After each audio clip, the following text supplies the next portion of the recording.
Welcome back, everyone, to the weekly Armchair Kickoff podcast. We're on your United show today, Devil's Advocate, and today we are joined by a very special guest here this evening on our United show. We are joined by David Dunne from Carrick-on-Shore. He's from Sinn Fein in Ireland, and he is joining us here on the United show today to talk all things Manchester United, all things Celtic, and also talk a bit about himself here today as well. So we're going to we've a lot to chat about here this evening here on the United show today. And David, how are you?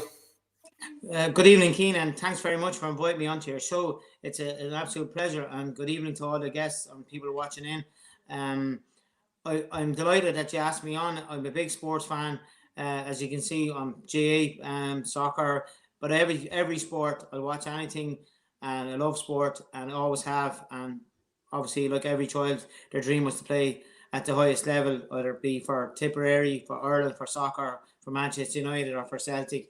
And unfortunately, I wasn't that good, and I loved it, and gave your heart and soul to everything, and it's great to see kids out there kicking a ball or pucking a ball or whatever it is. So yeah, look, you're doing a great job with your show. I'm keenly watching it, and I'm delighted to be on.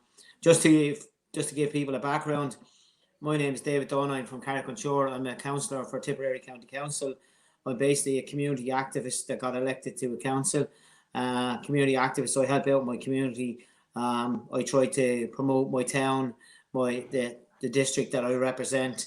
So I help people with housing, with farms, with social welfare issues, maintenance of roads, potholes, general day-to-day things, especially in floods, especially in bad weather where people need assistance. And I try to provide assistance and be a communication between the council and the constituents of Carrick-on-Shore Municipal District. So that's my day job. I also work in a factory where we have lots of sports fans and lots of Liverpool fans. So there's good banter, and we have some Spurs fans. We have a lot of different clubs represented in the factory. There's 170 people. So the banter is good, and there's always good discussion about soccer and about football in general. And like Joe, with regards obviously to football in itself, obviously like I know you a long time. I know that you're a Manchester United and a Celtic fan. Kind of in terms of getting into football, obviously being from Carrick-on-Shore, predominantly I suppose the biggest sport around Carrick will be hurling, obviously due to the Carrick Swans, Carrick Davins, and so St. Mulleran's hurling club as well. Like predominantly GAA would be kind of the biggest sport probably in Carrick, more so than football itself. Kind of how did you get introduced to the sport of football, and kind of how did you begin supporting kind of Celtic and Manchester United?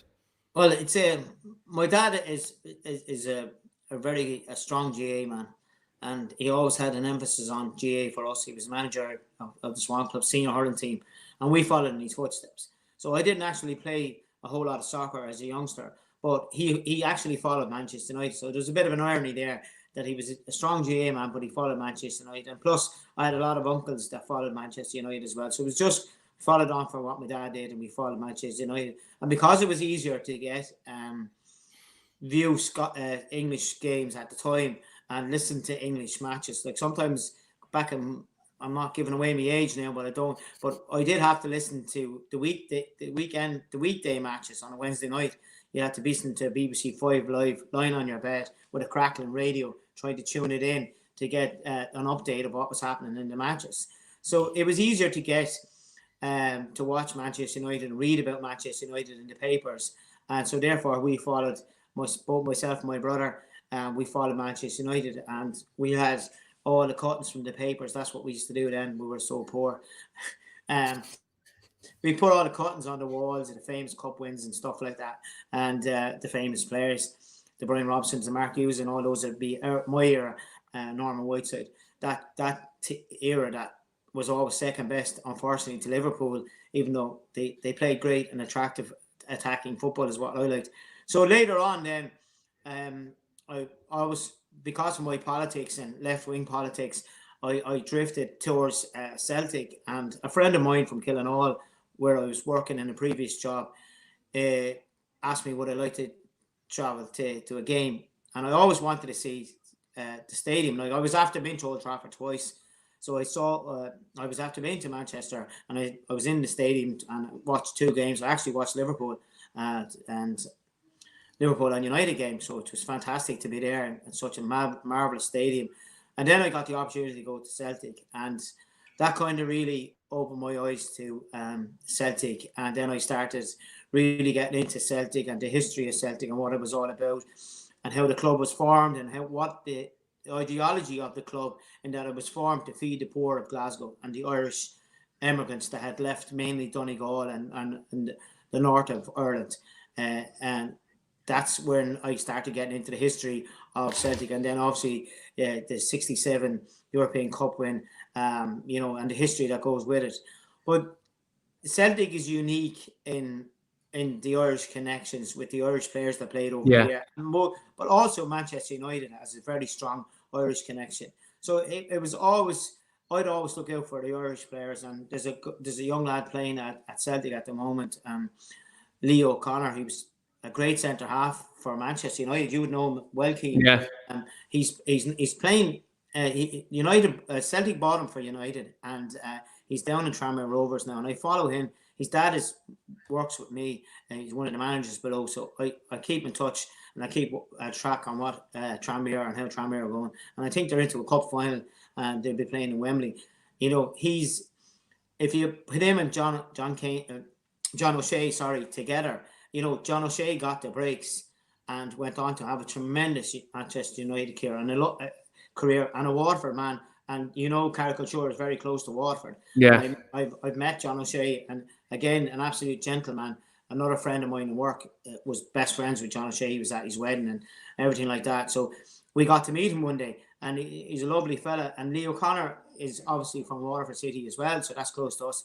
And you kind of look out for those guys. And the difference between how John O'Shea's career went and how Leo O'Connor's career could go is stark, because Leo O'Connor the United fans were raving about him in the under-21s and the under-23s, and how good he was, and he has definitely a future, but it might just slip to the sideline because Ferguson took a shine to John O'Shea, and he had a marvellous United career.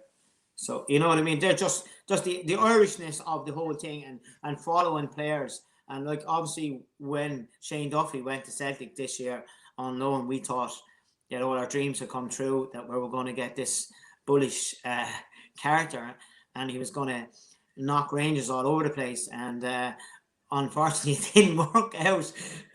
He started well, scored a couple of goals with his head, and we said, geez, this is great. He's going to bully them. He's going to bully Rangers and bully the Scottish League. He's coming up from the Premiership. That's meant to be a step above the level of Scottish football. And we thought we were onto a great thing. But unfortunately, his dad died, and things took a turn for the worse for the chap. And it's hard when you don't know what's going on in someone's head, and you don't know what's going on in the background. And therefore, I feel sorry for some players, and you might say to yourself, right, how can you feel sorry for a man that's on 20, 30 grand, or some of them are on 60, 70 grand more, and how you can feel sorry.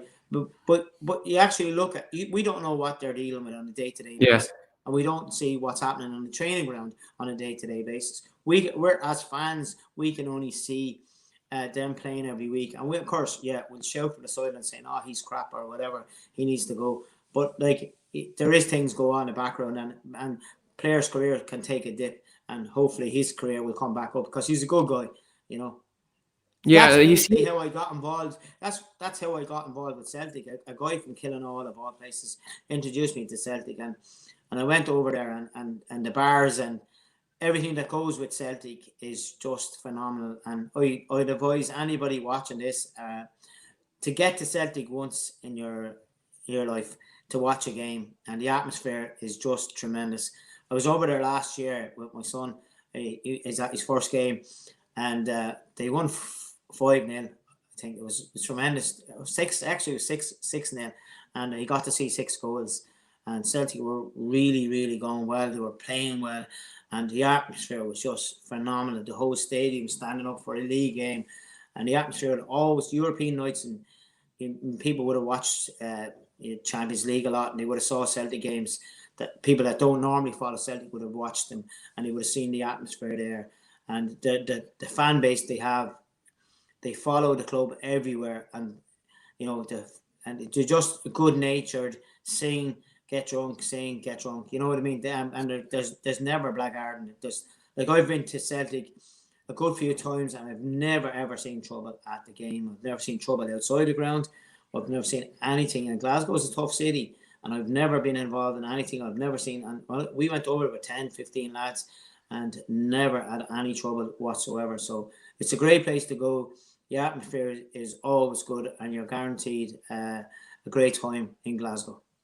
Yeah, like you just touching on it there, like you spoke about Celtic and you spoke about Shane Duffy kind of recently coming last summer, and that was kind of seen for Celtic fans as this is a Premier League defender coming in from Brighton, who was actually a first team player in Brighton and Hove Albion's back four. So before he came to Celtic this season, it was kind of I suppose for Celtic, a big signing for them, and they looked at that as in a step forward in terms of building their defence. But kind of touching on Celtic at the moment, because obviously addressing the elephant in the room, obviously Rangers have won the title this weekend. Now look, for me and you, from Man United point of view, seeing Rangers win a title and seeing Steven Gerrard finally get that monkey off his back in terms of not winning the league title, that was bad for me this weekend. Obviously yourself being a Celtic fan, first and foremost, obviously seeing 10 in a row not happen, obviously that would sting. For yourself, kind of looking back at the Celtic season this season, I know it's not over, but more or less, I suppose, on the competitive front it is. What do you think went wrong for Celtic this year in terms of not getting 10 in a row this season? A number of things went wrong. I think, personally, and again, it's only my opinion, but I think it's gone wrong since we got to the Europa League final under Martin O'Neill, when we had players that even people that don't follow Celtic would be able to name off: Sutton, Hartson, Larsson. They are names that roll off the tongue, and that team was at a peak. We could take on Juventus, we could take on Man United. We were a Champions League team. We could compete in the Champions League, and now we can't even compete in the Europa League. We're even gone below that. So the standard has been dropping off, and the reason is Celtic have a tight purse string. The board are tight with the money. They run the club as a business, and a business model they have is to make sure that they don't go bust, that they keep the books balanced, and by that they can't overpay for players, and they can't pay the wages that the Premier League is paying. And even the next league down from the Premier League, the Championship, they can't compete with some of the Championship clubs on the wages that they can pay players. So therefore, we're not getting in the right type of players. And we just added one or two to keep us a little bit ahead of Rangers. And there, we didn't drive on and get far enough ahead of them so that they weren't able to close the gap. And unfortunately, they have closed the gap. Look, and it's sickening me obviously to lose out on the 10 in a row, which has never been done. They did the four triples they did. They went to season unbeaten in all competitions. It's fabulous. And what Brendan Rodgers did at Celtic, even though he left on a bad terms, and I still don't forgive him for it. Neil Lennon stepped into the breach, and he done well. He served the club well, but he'd lost the dressing room, in my opinion. There was players there that wanted to leave. They were slow in negotiating with players and trying to get players in. The board is very tight. They lost out on John McGinn. John McGinn is flying at Aston Villa. They lost out a couple of years ago on John McGinn. They lost out on other players. Fraser Forster. They couldn't persuade Fraser Forster to stay. And they ended up getting Barkos. You know what I mean? He didn't go well. Then they had Scott Bain. They had three keepers, and none of the three keepers were their first team choice. So then, obviously, with Duffy, his career taking a downturn. We hadn't a steady back four. We lost Julian, and just things spiraled out of control. Then they sold young Ping Pong, who they got from Man City, who was a flyer, and he was really playing. But they got good money for him, and they didn't even reinvest that money into trying to compete. Like the 10 in a row to me was the holy grail, and they should have invested heavier. They should have broke the bank. to win the 10 in a row, and then after that they could have rebalanced the books afterwards, but they didn't. So it's a lack of investment. Manager that had overstayed his welcome, and they needed to spend more to get the results. Plus, then with COVID, had a major fact. No fans at the grounds had a major impact. So there was a number of factors, and I have to say this. It galls me to say it, but Gerrard over the last 3 years invested in a lot of low-knee players, but he got them playing.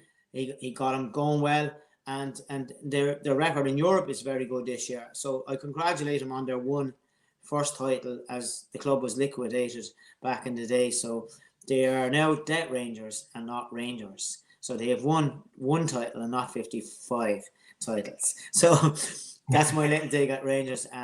No, look, I don't get tied up too much in it. It's great to have the rivalry and this passion. I mean, it's probably one of the most fiercest rivalries in the world. And I was at a Rangers game, and we won it, actually. And I'll never forget it. The hair stood on the back of my neck because it was just non-stop noise from the start to the end of the game. And the actual stadium shook. Couldn't believe it. It was like a volcano went off. The stadium was shaking. So look, it's not been a good year for Celtic, and they need to regather themselves and invest in the future. And I want them to see them compete at a European level. It's not just good enough to be winning Scottish League titles every year and competing at Scottish level. They need to be competing in Europe. For me, as an Irish Celtic fan, I want to see him doing well, and I want to see him being able to take on the likes of Manchester United, the Liverpools and all that. It's a big step up, and it's huge now. There's a major gap after developing, and I think they need to set their sights high and closing that gap and do it in a staged manner. Like, so next year, get reorganised, put in a decent challenge, and I think hopefully we can overtake Rangers again next year. But at least be competitive, and then be competitive in Europe as well. And I think we do that. They started badly this year. European games were atrocious. Scored goals, but left in shocking goals.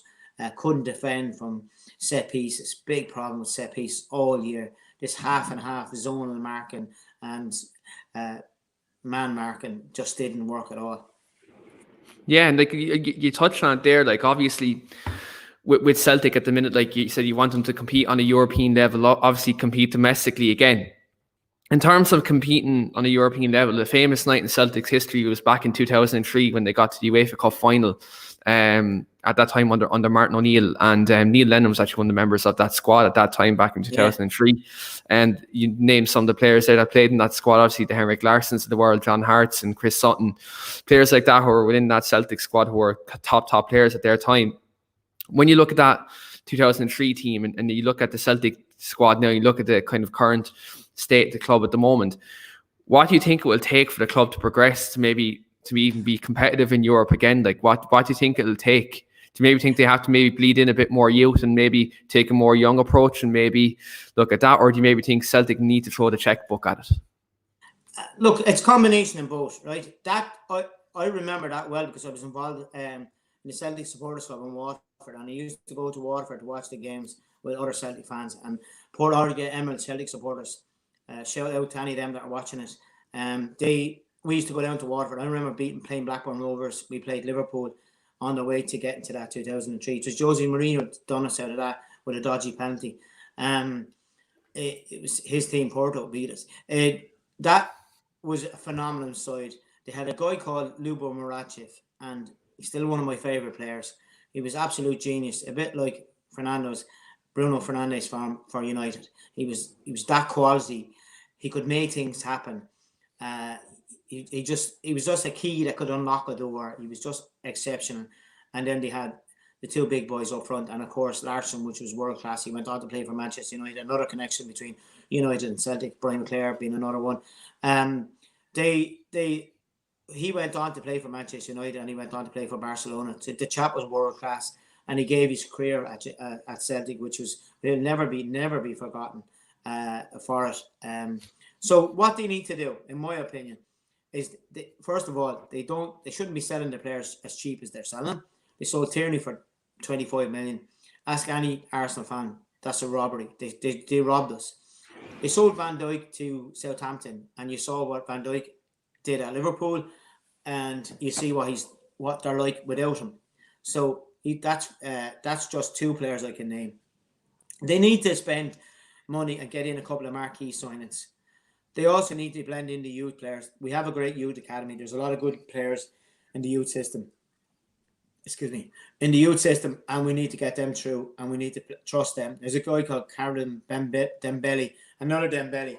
Like they had Dembele, they sold him for big money. This looks like Edward could be even going to Leicester or Manchester United have been linked with him, which would be interesting because I think he's good. He's French for the French under-21 team.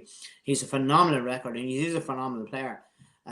United haven't got an out-and-out number 9. Cavani's about the closest they have, and he wants to leave as well. So that came up recently this evening. He's world class. Like he's done it everywhere, and he's shown what he could do at United. So it'd be interesting to see who'll sniff around him. A lot of clubs look down their nose at the Scottish League, but Andy Robertson proved it. He was a youth player at Celtic. Didn't make it and went off in his travels and ended up playing with Liverpool. And look what he's after doing. Van Dijk has been phenomenal. Vinyama went to Southampton and then to Spurs for huge money as well. So we can't sell our crown jewels. We shouldn't be selling the players. We should need to be buying in a couple of marquee signings and not late in the career, not the Robbie Keane and the Roy Keane when they were at the end of their career. It was great for the Celtic fans to see those people playing, and especially to see Roy Keane playing in the green and white. Another connection with Manchester United and Celtic. There seems to be so many of them. He was fabulous for us to see Roy Keane playing, but he admitted himself he was a broken man at that stage, and he was running on half steam. So we need to invest in young players, and we need to go back playing the Celtic way of attacking football, with wingers attack and score plenty of goals, and that's what the fans want to see. They don't want to see the ball going backwards. So there's a big job of work to do. But unfortunately, in today's reality, you have to spend money, and it's been proven. Yeah. Look at what City has spent on players. I mean, some of the City bench, would walk into any team. And you just take it now. Out of the Celtic 11, their first 11, who would get into any Premiership team? That's the question. And I would be hard pushed. Edward, Scott Brown when he was a younger man, but not Scott Brown now. And Oyer, the centre half. That's probably it. Probably Duffy on form. Yeah, Duffy. Well, yeah, if he recovers his form, yeah, but he's not even in the top. He's not even the starting 11. They have a young Welsh youth academy player that came in, and he's playing solid. He's very, very well. Julian, the French guy that's out injured and will be out for the season. James Forrest on his day would have probably get into some of the Premiership teams, probably the likes of Southampton, Crystal Palace, even maybe Everton, West Ham. Leaving out the big top, the top teams as we know, Arsenal, United, Spurs, Liverpool, Man City, Chelsea. So they do need, but they need to get the right manager, and they need to from the ground up. So from the youth team, someone that wants to go in there as a director of football and get the ethos of the club right and progress forward from there. That's my opinion on it. And in terms of, obviously, when you look at a manager, like we have a question here from Dylan, Dylan Donnelly. Dylan asked, should John Kennedy be involved in the new manager's backroom staff when the new manager takes over? So if I'm just going to throw a question at you, David, straight away. In terms of that, who do you think should be Celtic's new manager coming in? And if who, should John Kennedy be involved in the backroom team going forward from that? Hi, Dylan. Thanks for your question. I personally don't want John Kennedy anywhere near the club.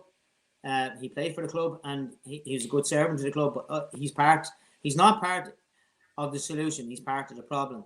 Himself, Gavin Strachan, who's Gordon Strachan's son, who played for Manchester United as well, and since this is a United channel, I personally think John Kennedy needs to go away. get more experience, try his hand at management at another club, and maybe come back in the future. But no, Eddie Howe is my man. I want to see Eddie Howe there. I think he's done tremendous work in the Premiership, and I think I love the style of play that he develops, and I think he can let him pick his own team. If we start imposing John Kennedy on Eddie Howe or John Kennedy on Rafael Benitez or somebody who's been linked with the job, no, it won't work, unfortunately. But knowing Celtic and knowing how tight they are with money, if John Kennedy was to beat Rangers in the 21st of March in the Old Firm, and he was maybe to got to a cup final and win the cup final, they'd probably give him the job. So to answer your question, Dylan, no, but knowing Celtic, I wouldn't rule it out. Yeah, clubs make little business decisions like that, like in terms of if they see that a manager has come in and steadied the ship, and let's say they're after getting a few decent results, they might give a manager the job. Though based off that, we've seen we've seen that in the past with other clubs. But yeah, I agree. I think Eddie Howe would be a great appointment for Celtic. I think, look, he plays good football. He's done a great job at Bournemouth in terms of getting them up the divisions into the Premier League, and then, obviously, consequently, he did leave. But he is a fantastic manager. Me personally, though, from a personal point of view, I'd love to see Roy Keane go in there and get a stab at it, because imagine him and Gerrard on the sidelines in the Old Firm derby. That would just be box office stuff. And like, you can imagine Roy Keane's comments like, "Look, you're after winning one title and you're piping up." I can imagine him saying something like that, something in that regard. Yeah, look, for box office and papers and journalists, it'd be a dream, absolute dream. But unfortunately, I don't want Roy Keane anywhere near, because like, Roy Keane is a legend, and his comments, he's doing a great job. Himself and Richard on Sky are just fabulous. And when he said that if you can trap the ball, you can be an international player. And imagine him at Celtic with some of the players, and he telling them they know what he said about players that were way better than they are. I don't think he can. He had a stab at it. He had a stab at it at Sunderland, and it didn't work out. And I think he might be a number two, like he was under Martin O'Neill in Ireland. But no, I think Eddie Howe, a footballing man, we need a fresh start. I don't really like. I know it worked out it has worked out, but it was nearly falling apart at United with Ole putting in such a hero in there. And every week he lost a game or drew a game, they were calling for his head, and they weren't giving him the time. And whoever's going in at Celtic needs to be given time. Could take 2 seasons, could take 3 seasons for him to regain the title and to regain their position in Europe, which is what I feel more about. Because let's face it, the teams feared coming to Celtic Park. Big European nights at Celtic Park were a hard place to go, and you need to make Celtic Park a fortress again. So that's my opinion. I understand your thinking, and I understand Roy Keane. Yeah, look, I mean, would he be interested? I don't know. Roy Keane is a funny character, isn't he? You know what I mean? He says a lot of stuff. Sometimes you wonder, is it just to get the ratings on the TV show, or actually does he mean him? So look, again, I'm sticking with Eddie Howe. If that's okay. Yeah, that's no bother at all. But like, look, that's just something I'd love to see, just from a personal point of view. Just because I know. Can I throw a question at you then? What about Lampard and Gerrard? Do you know what? I could see why you're thinking, because Lampard, like, he likes using young players, and he'd probably utilize Celtic's academy a lot more. Like, when you look at Lampard last season, he done fantastically well to get Chelsea into a top 4 place, being under a transfer ban and losing Eden Hazard. Like, he done fantastically well there. Obviously, he went in and brought in, like a load of players this summer. And obviously, look, had to bet them all in. Didn't work out in the end. And it's like, unfortunately, when you look at it, like, I think he was probably unfortunate to lose his job. But you look at the impact Thomas Tuchel's had since he's come into Chelsea. Chelsea are flying and look like they're probably going to be dead on for top 4. I think Lampard was probably sacked a bit too early. But he'd probably be a decent person to come in and like, if Celtic aren't willing to spend money, like in that regard, and maybe try to utilize the academy more. Maybe Lampard would be a manager that maybe Celtic can look at in that regard. Yeah, and he'd have connections. Like he'd have the Chelsea Youth Academy, and he'd have a number of options to bring in loanees from Chelsea and stuff. So I see Dylan is agreeing with us. Agree with you on how I can't see it happening though. Yeah, like you're saying, Dylan has said, like, it's most likely to be Steve Clark or Alex Neil. Like, if that's the case, like, that's grim. And I'm delighted. That's grim. That's, to me, I have to agree with you 100%. That's grim.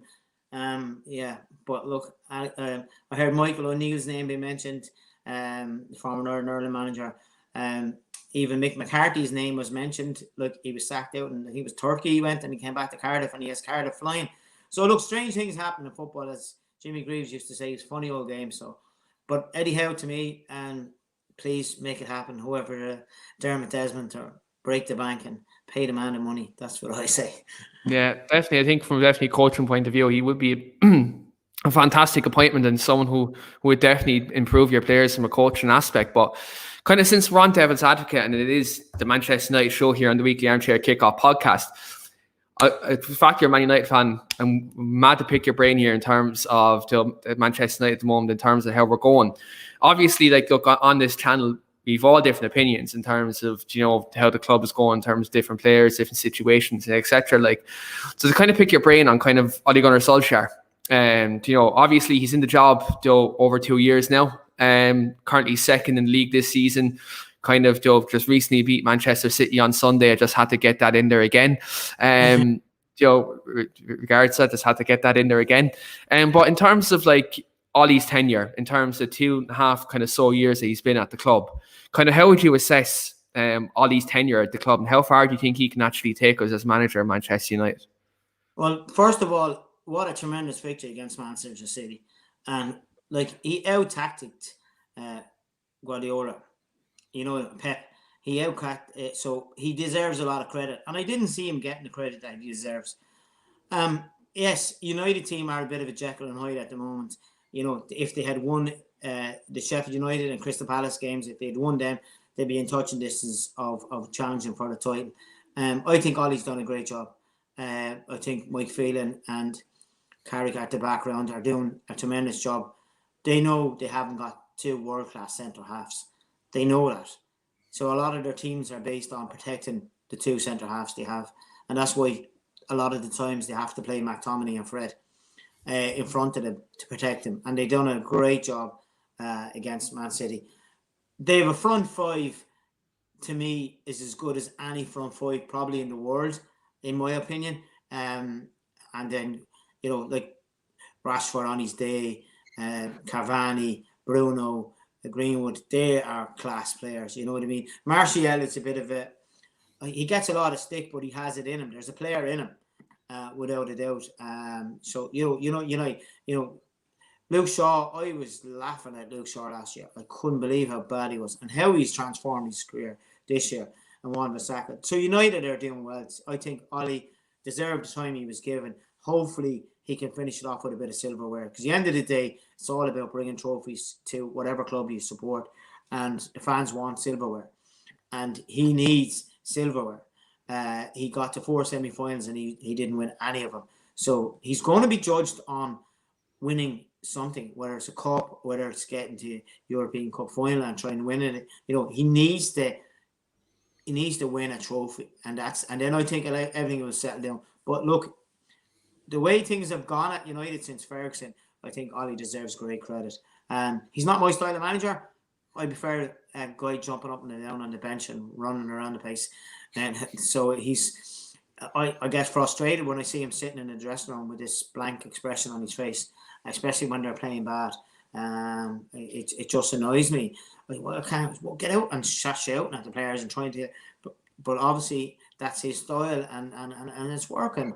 You know what I mean? Look, City are a good team and they have world-class players. They're managing without Aguero. So it's interesting. I would be happy to answer your question. I'd be happy with Ole. I think he's doing a good job. His backroom team are doing a good job. But can they get in a world-class defender to substitute one of the two or actually get two defenders in. I'm not convinced about Maguire, and Lindelof is, you know what I mean. He's not. He's a good, honest player, but is he world class? United fans will answer that.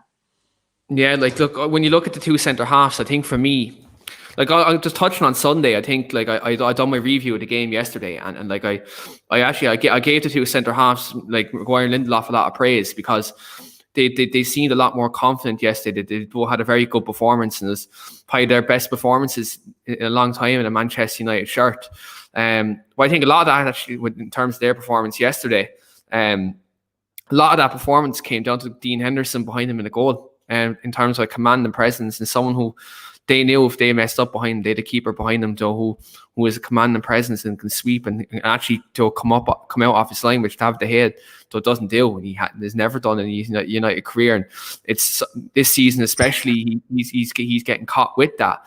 Well, I thought, look, this season I don't think have they been good enough. No, but I have to give credit where credit's due. On Sunday, they did turn up, the both of them, Maguire and Lindelof. They played very, very well, and they restricted Manchester City to pretty much nothing. Now, obviously, you can look at the team at a wider scale. You look at the midfield, like Joe McComney, Fred Bruno. They did very well in terms of plugging the gaps, in terms of just stopping City, playing through the middle of the park. Like what really symbolised the work rate of this team on Sunday was Marcus Rashford running 60 yards to win the ball and then getting injured. Like that symbolised to me that was a team that was fighting for the points and fighting for a result. Imagine if Old Trafford was full, he would have got a standing ovation for that run and track back and win the ball. He would have got a standing ovation. You'd expect standing ovations for goals, but he would have got that. That was world class. The speed he travelled at to win that back ball was unbelievable, and he did get injured when he was doing it. So it was fantastic. It was lovely to see. It's one of the joys of football to see work rate of players, because a lot of players don't put in the work rate. They can do wonderful world class things, but they don't work for the team. And there's the players that are not getting the headlines every week in, week out. They have to cover for those guys, and they have to add in. They have to do their own work plus their work. So it's phenomenal to see. And like in terms of Marcus Rashford, because I'm actually just going to touch on him for a moment, because obviously you do a lot of work in your community within Carrick-on-Shore and South Tipperary. Like you do a lot of work in that area, right? And for a lot of different people in terms of different issues and stuff like that. But looking at like Marcus Rashford's stuff off the pitch, in terms of the stuff he's doing for all the kids in the UK, in terms of the free school meals and making sure that they're fed, and basically overturned the UK's government in terms of their policy and kind of getting them to help him. Like in terms of using his influence to help young kids, you think more footballers should be doing that? Absolutely, 100%. The man is an inspiration. He's an inspiration to every person, no matter what background you come from. But from a working class background is what I'm from. My dad worked in a factory. I work in a factory. So we're working class people, and we see the disadvantage that it's in our communities. And I cannot see. And another man, an ex-Man United, Lou McCarry. He's in the headlines there recently. He's done a homeless shelter in England, where he took over a warehouse and put pods, glamping pods in, and each glamping pod has a number over it. So that's a number of a house. So now the homeless people can go there and say their address is Unit 12, number 1, Manchester, and they can now apply for social welfare. They can apply for jobs. They can do everything. They can actually get mail delivered to them. What he's doing, what Rashford is doing, all footballers should do that. Because at the end of the day, we know soccer is a working class game. It was traditionally the people from the shipbuilding industry and the working industry that Saturday they might do a half day and 3 o'clock was their weekend. And they lived for football and to watch football. And they used to celebrate after the match, win, lose or draw, and celebrate Sunday, recover with their family and back doing the manual labour that built all the countries of the world, because it was the world's economic is built on the backs of working people. And that's why soccer players that are privileged, and I mean this, privileged to play the game, the gift that they were given, they should give back to their communities that they came from, because a lot of them come from working class communities. They're not born with silver spoons in their mouth. They have to hard slog through the youth academies all the way, and some of them are starting very, very young there now.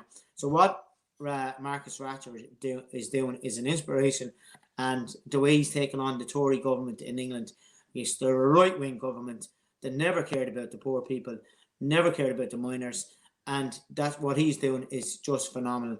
And school meals is a major thing, and he overturned government policy, and they said he couldn't be done. He was ridiculed by some of the right wing press for what he tried to do, and he's came up trumps. And it's fantastic to see these young people now will be able to go to school with food in their bellies, educate themselves, and some of them could be the Marcus Ratchers of the future, or the teachers, the doctors, or the lawyers, or whatever else that they go on to be. So it's phenomenal. More soccer players should do it. They shouldn't just use their privilege, build big mansions and yachts and stuff like that. It's too attached from the reality of the terraces, where their names are sung with gusto. And what more would you want than to be on a football pitch, whether it be Old Trafford, Celtic Park, Anfield, Main Road, the old Manchester City ground, where your name is sung by 60 odd thousand people? You know what I mean? That must be just breathtaking to have your name sung and songs sung about you, and people hold you in that esteem for all your life. Because remember, a lot of the players that have finished playing football go on to have good careers in media, good careers in the public eye, and they should give back. And I think Marcus Ratchford is doing that. And he's what's even better, he's doing it when he's a player and not when he retires. And a lot of them have done good things when they retire. He's doing it as a player. He's using his media following, social media following, to turn government policy, which is phenomenal. Phenomenal. Yeah, and I think look what he's done. Like it's been nothing short of tremendous and superb. Like it's just to see someone can use their influence like that to help change the lives of so many. Like it's really good. And look, the fact he's one of our own and they'll come up through our academy and done it the hard way. Like for me, it's obviously more. I suppose more sweet that it's one of our own that's doing it and showing that. So there's everyone talks about Manchester United's dressing room and these players have bad attitudes and this, that, and the other. And you see one of our own then coming through and doing that, then it kind of takes the stigma away from kind of the I suppose the supposed quote unquote the United way. Yeah, I could agree with you. I couldn't agree with you anymore. It's phenomenal that he's came through the ranks at Old Trafford, and he's doing this for his community and for his people. It's tremendous. It's not just because he's a colored player or a black player. It's no matter where he was, what he's doing is phenomenal. And I know other players have done it. The other players have given money to charity. They've donated jerseys. They've done Roy Keane has done a lot for the blind dogs in Ireland. He's done a lot of charity work as well. But Rashford changed government policy. That's never been done. I've never seen it. It's never been done where he actually changed government policy for school meals in England. And I wish we had a Marcus Ratchford in Ireland. That's all I'd say. I wish we had a Marcus Ratchford in Ireland that would use his influence to address some of the inequalities in Ireland. Yeah, absolutely. And look, I think when we look at it, Joe, I think just globally, looking at there's more sports stars out there who are doing similar things. That you're looking at players in the NBA, NFL. There's more people doing that, kind of following on from Marcus doing that. So I think what we're seeing now is a lot more sports stars to use their influence. And look, I think it can only go one way, which is in a positive way for all these young kids growing up. And as you said, like we'll see the future Rashford, so the future Bruno's, the Pogbas, and obviously doctors, lawyers, whoever, because they're benefiting from being in school, and they're obviously getting their education, they're getting fed, and I think that's one of the most important things. Yeah, I 100% agree with you. Like they always say, sports and politics shouldn't mix. To me, that's a load of codswallop. It always has, and it always will be. It generates massive income to England on match days, and now you have soccer 7 days a week. You have it Monday, Tuesday, Wednesday, Thursday, Friday, Saturday, Sunday. Every night there's a game on. And if you had stadiums full, the amount of money that generates for the British English economy and for European economies when teams travel away, and Celtic could bring thousands to the game. And they didn't even have to travel from Scotland because they have fans all over England and Ireland, second generation Irish and first generation Irish, and they could fill stadiums, and they spend money, and that's what it's all about: spending money and making the money go around in the economy. I would love to see more players doing what Marcus Rashford is doing, both on the field and off the field. He's a tremendous player on the field, and he's a tremendous human being off the pitch. And he's an inspiration. We all need a hand up in life. Life is not easy. Everybody knows that. We're all going through a tough time with COVID, but we all need a hand up every so often. You know what I mean? And that's what the society is there for. You're to help your most vulnerable in society, and that's what Marcus Rashford is doing. He's putting his hand down, he's giving people a lift up, and they will in return put their hand down and lift up the next person, and we can all help each other. And that's what I try to do in my community, my activism. That's what I'm trying to keep my local hospital open, and I have to get that plug in. And that's what I'm trying to do. I'm trying to do that along with other people, and no matter what, I'm involved in the Meals on Wheels service as well. I wish I could give more time to it. Some great people out there feeding vulnerable people, giving them a nourishing meal every 2 days, or sometimes Monday, Tuesday. I think they take Wednesday off, and Thursday, Friday, and then they give 2 dinners, and that's keeping people alive. There's people out there, and you might come across it, and a lot of people that watch this podcast might come across it because you're young. But when I like in my line of work, you're going to people, and I'll know them, but you won't know them. Like I know one poor woman. She doesn't come out, so you very rarely see her outside her door. She lives on her own, and you knock on the door, you stand back, you leave the dinner, and she goes in. And that poor woman will live another 10 years, please God, because she's getting a decent hot meal every day. And as people get older, they tend sometimes the mind goes, but other times they just fall into a trap of not feeding themselves properly. And it definitely brings their life expectancy, drops it big time. So what they're doing, what people are doing is phenomenal. And they do not get paid, not 1 cent. They do it all voluntary, and that's including the drivers. And I do some driving. You get 7 or 8 meals, and you'd have to deliver them around, and you do it in your own car, in your own time. And I have no problem doing it. I think it's great. I think more people should do it, and we could get more young people involved in it as well. It's all about a community and having a decent community. So look, if Marcus Rashford can inspire people to give back in their community, it'll be everybody benefits.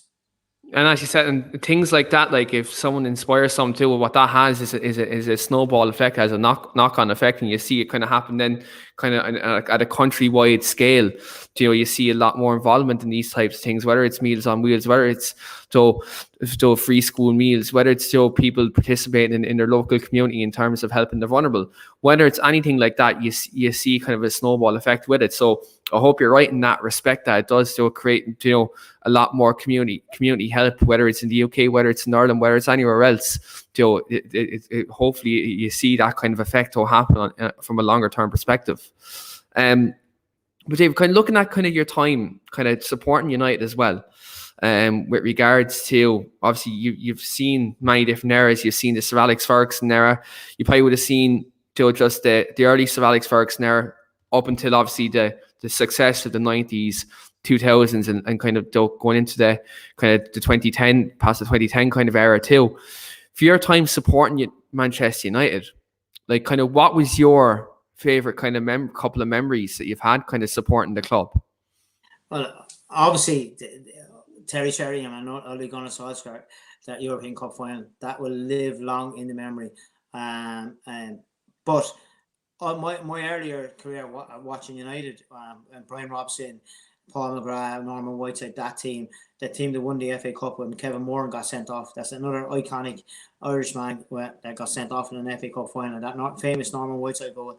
That's another fantastic memory. Of course, the whole Alex Ferguson era was just phenomenal, especially when you were watching him at the start, and he was struggling, and they were struggling down towards the bottom of the league, and they were in the FA Cup final. I think it was Mark Robbins got him out of a hole and got him in a draw against Crystal Palace. I think Bright and Wright were playing for Palace at the time, and they won that FA Cup, and that kind of secured his job. He was on the verge of losing his job, and so for what he went on to achieve after that, it was disappointing when he left that Moyes didn't, considering what he's doing at West Ham now. With David Moyes, he was the appointed one, and Ferguson probably was right. He just it wasn't the right time for him at United, and what he's doing at West Ham, he probably could have done that at United, but it didn't happen. And Van Gaal and the other, it didn't work out, and it was a bad period for United. But look, football is all about highs and lows, and I used to be, after watching games, I could be down low for 2 days after giving out to myself over a game. It's a game of football. We love it and we enjoy it, and you enjoy the highs, and let's hope the lows are not. There's not that many of them there. But look, isn't it great to have a bit of banter with your rival supporters and wind them up and they wind you up? And I think once people don't take it too serious.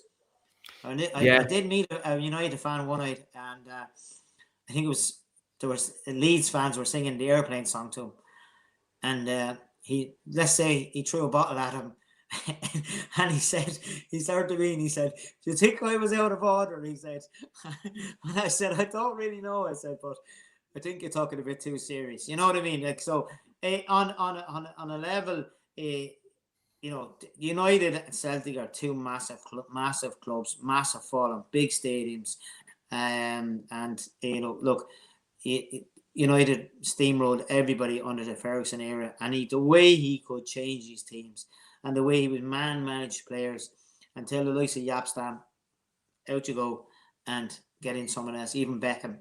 Time to go, boy. It was phenomenal. And look, he was ill health for a while there. I don't like using that term, Sir Alex Ferguson. I prefer to just call him Alex Ferguson. He's a phenomenal, and the United team was great to watch, and I always liked United teams that played Andrei Kanchelskis, Lee Sharp, Ryan Giggs down the wing. They're my icons. They're the people I love to watch back old clips of United and see the way they played. Like, they played some great football, even under Ron Atkinson. They played some great football. They won 2 cup finals. Couldn't get that Liverpool team. They blamed a lot of it on the Old Trafford pitch. Imagine at the time, the Old Trafford pitch, because they started off that season tremendously well when the grass was green. The United pitch turned into a mudbat on both wings. You know what I mean? It was just horrible. Yeah. And they couldn't play the hype of football Ron Atkinson had them playing. They couldn't actually play it. So it's funny old game, the way that the pitches back then and had an impact on the games. And they certainly said that year, the pitch at Old Trafford, I think, was relayed twice afterwards until they have the stadium they have now. And you notice it when Arsenal and some of them go to the lower league, the lower opposition teams, they struggle on bad pitches. They're not able to play the same football because they're used to playing on these perfect pitches and perfect balls and stuff like that. So it's interesting. Look, I'm full of memories of following United. I remember cycling over to my friend, he's an Arsenal fan, and giving him loads when United won the European Cup. It's great. It's great to have it. And my son follows Man United. I'm trying to get him to follow Celtic more, but he's a big Man United fan, and he can name nearly every player in every league with that Xbox thing or whatever they do. So it's great. It looks soccer and sport. It's great. It gives everyone a lift, especially in these bad times. Everyone's mental health is suffering, and I think football brings a smile to your face, but it can make you angry as well, and you let off a bit of steam, and you do tend to have a go at players, but like all in good spirits. And if you're paying big money to go and see, I think you're allowed to shout at these fellas that aren't huge money. I don't think they're too bothered. Yeah, absolutely. And like, look, I suppose when you support football and when you cover football, whether it's on a podcast or whether you're sitting in the pub with someone or whether you're sitting down at home with someone talking about, like, I think what's all good about this is fans communicating and fans talking with each other, especially during these tough times during COVID, where yourself, Dave, like I traveled to Manchester a lot of games, and it's one thing, a big part that I'm missing out on now. Like, I pulled out of going to the Manchester Derby. Literally, that was the last game at Old Trafford before the lockdown, and I had college exams coming up, and I pulled out because I was a bit stressed. Like, I said, look, I don't fancy going over to Manchester on the weekend. Obviously on a weekend where my college exams were about 6 weeks out from that, and obviously would have to take a day or two off college coming home for it as well. Like, because obviously it would have been a mad weekend over Manchester. It always is. When you go over for a weekend, like especially Derby weekend, it's one of them things. But like seeing, obviously when that happened, I didn't go to the game, and then seeing how dramatic United beat City in that derby right before the lockdown, and lo and behold, that was the last game at Old Trafford with 75,000 fans, and you can even see the background here, like the Old Trafford pitch and Old Trafford being full there. There's nothing like going to Old Trafford. And then when you look at now in this time with COVID, like where unfortunately, like obviously we all have to stay at home, we all have to abide by the restrictions, we all have to do our part. And so obviously to not be in the stadium, not communicate with fans every couple of months or how often you go, it stings. But obviously with these platforms, with a podcast or whether you're on social media, whether it's Facebook, Twitter or anything like that, and you're communicating fans, it's great to see that everyone has a voice and everyone has an opinion, because at the end of the day, it's everyone should talk to each other about sport, whether it's football, hurling, Gaelic football, rugby, boxing, mixed martial arts, whatever you watch, whatever you have an interest in. It's always good to communicate. And like I do appreciate you coming on tonight as well, though. In that regard, like we have the absolute great chat about United and Celtic as well. But in terms of United right now, and in terms of the rest of the season, though, just before we wrap up, in terms of that, what do you predict Manchester United will do for the rest of the season? I think after last week's win, I think they'll push close. They might be a little bit too far behind Man City, but they'll definitely get second position. And I'm hoping that they'll win silverware in one of the other competitions, the Cup or even in Europe. I'd be hoping that they could win something. That'd be my ambition for United. And I'd like to see Ollie taking it on a step further next year and really competing, and not just competing for a title or challenging for a title. I actually like to see him winning a title next year. Obviously, as fans, we'd love to see him winning titles every year. But I think it's time now United got back on the, up there and take back that mantra and win league titles. That's what they're there for. And I think they have the players capable of doing it. Bruno's fabulous player. And, just reverting to what you were saying about having a chat about football. Look, thanks very much again for having me on. You're doing a tremendous job in your program. And look, I know you got a little bit of stick at the start. I saw you. And I'd say F the begrudgers. That's my advice to people out there. There's always knockers out there, and some people get a sick. There's something wrong with them, that they get an enjoyment out of it, putting on trolling people and having a go at people that have the courage and the conviction to do a show like yours. It's just brilliant and well done. It's great to talk about sport and have a laugh and wind up people. As I said earlier on, I've lots of supporters from different friends from support different clubs, and it's just great to have a chat about it and see when a club is going well. You see a lad coming in, and he might have the jersey on him and he'd be happy. When his club is not going too well, the jersey wouldn't be seen for a while. So it's good. It's great. And look, how good is it for Irish people to travel over to watch big games? You see them every week if you're going to the airport. To go over to this game, you travel a lot to Old Trafford. You'll see from all clubs traveling over there. They're bringing in huge money into English economy. But wouldn't it be great to have our own team in Ireland that compete? We nearly had Wimbledon at one stage going to play in Dublin. Wouldn't it be we'd all be Wimbledon fans now? Vinnie Jones on our back of our jerseys. Vinnie Jones in the back, yeah, absolutely. Yeah, as I said, Ireland should be green and white, but Ireland is kind of red and white. You have the Liverpool and Manchester United, I suppose, have the biggest following in Ireland. But look, we could have been all Wimbledon fans, and because we definitely people would have got on board with a club like that. If you had Liverpool coming to Dublin, I mean, look at the amount of people would have went to see that, or United coming to Dublin, and you were going up, even if you didn't support Wimbledon at the time, but you'd be going up to see your heroes in your own country. Like I remember watching United. My father brought us down to see United. We're on an Irish tour, and they played Waterford United FC, and a Carrick chap played in centre half, Brian Barry, and he marked Mark Hughes that night. How is that? That's some claim to fame, isn't it? It was a tremendous game. United obviously won very well, but he marked Mark Hughes, and we got the famous poster. The team poster photograph at the start of the season. They were selling those, and we got those, and we had it pride of place on our bedroom wall. So my history on United go back a long way, and it's great that I went to school with Brian Barry, and he played against Manchester United and Mark Hughes. And Mark Hughes was no soft touch, as you know. he kicked lumps out of you. But it was great to say that I had a school friend that played against Mark Hughes and played against Manchester United. So that's a little story to end up on. Yeah, that's a story just for all our viewers. And look, thanks very much, David, for coming on tonight. And it's been an absolute pleasure to get your insight, on Manchester United and on Celtic as well, and kind of insight as to what you do kind of outside of that as well. So thanks very much for coming on. And just for our viewers, we are back tomorrow. I'll be back tomorrow afternoon with our Manchester United versus AC Milan preview for the Europa League. So do check that out. I will have that up on our Weekly Armchair Twitter page later on as to what time we'll be going live and who I'll be joined by. So do check that out. As always, do like and share the video. It does go a long way in terms of helping us grow and helping us get out there.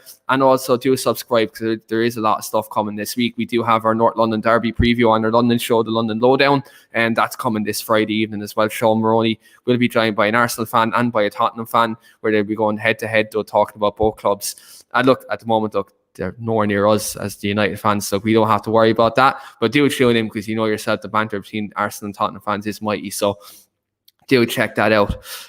So look, we'll be back tomorrow afternoon. Do stay tuned to the channel, and thanks very much for watching. Thanks, everybody.